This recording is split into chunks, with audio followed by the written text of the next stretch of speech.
In the 2013 Volkswagen Jetta, aka the MK6, here's how you can locate the blower motor to fix the heating if it's not coming on and you've already checked the fuses for the heat.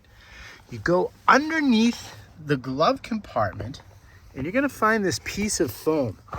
Let me get a light on for you here. So you find that piece of foam, and then there's these two clips. Here is the first one that hold the foam on.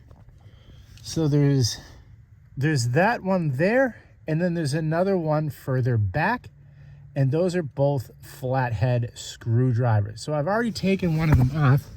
And now you can see this foam gets peeled back,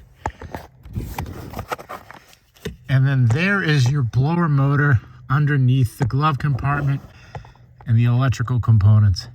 In the video description, I'm going to put an affiliate link to purchase a brand new blower motor if yours is broken.